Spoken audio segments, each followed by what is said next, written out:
മിശിഹായിൽ എത്രയും പ്രിയം നിറഞ്ഞവരെ, കഴിഞ്ഞ ദിവസം എനിക്ക് പ്രിയപ്പെട്ട ഒരു ചേട്ടൻ ഒരു ഫോട്ടോ എനിക്ക് വാട്സപ്പിൽ മെസ്സേജ് ചെയ്തു. അപ്പോൾ അതിൽ 2 പാത്രം നിറയെ മിഠായികളാണ്. അപ്പോൾ ഞാൻ ചോദിച്ചു ഇതെന്താണ് സംഭവം. അപ്പോൾ ആളെന്നോട് പറഞ്ഞു, എൻ്റെ മക്കൾ ഈ ക്രിസ്മസ് കാലഘട്ടത്തിൽ അവർക്ക് കിട്ടിയ മിഠായി ഒന്നും കഴിക്കാതെ ഈശോയോടുള്ള സ്നേഹത്തെ പ്രതി അതങ്ങനെ ക്രിസ്മസിനൊരുക്കമായിട്ട് മാറ്റി വെച്ചിരിക്കുകയാണ്. അപ്പോൾ 98 അതിനടുത്തോളം മിഠായികളാണ് അവർ മാറ്റി വെച്ചിരിക്കുന്നത് ഒരു മാസക്കാലം. എനിക്ക് വലിയ സന്തോഷം തോന്നി കണ്ടപ്പോൾ. നമ്മളെല്ലാവരും അങ്ങനെയാണ് ക്രിസ്മസിന് എന്തെങ്കിലുമൊക്കെ കൊച്ചു പരിത്യാഗങ്ങളും നോമ്പെല്ലാം എടുത്ത് കുറച്ച് നല്ല പുണ്യപ്രവർത്തികളെല്ലാം ചെയ്ത് ക്രിസ്മസിനൊരുങ്ങാണ്. ഈശോയെ ഏറ്റവും കൂടുതൽ നമ്മൾ സ്നേഹിക്കുന്ന കാലഘട്ടമാണ് ക്രിസ്മസിൻ്റെ കാലഘട്ടം.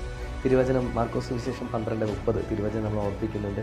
നീ നിൻ്റെ ദൈവമായ കർത്താവിനെ പൂർണ്ണ ഹൃദയത്തോടും പൂർണ്ണ ആത്മാവോടും പൂർണ്ണ മനസ്സോടും പൂർണ്ണ ശക്തിയോടും കൂടെ സ്നേഹിക്കുക. അങ്ങനെ കർത്താവിനെ സ്നേഹിക്കുന്ന ഒരു കാലഘട്ടമായി ഈ ക്രിസ്മസ് കാലം മാറട്ടെ. അതിന് ദൈവം നമ്മളെ സഹായിക്കട്ടെ.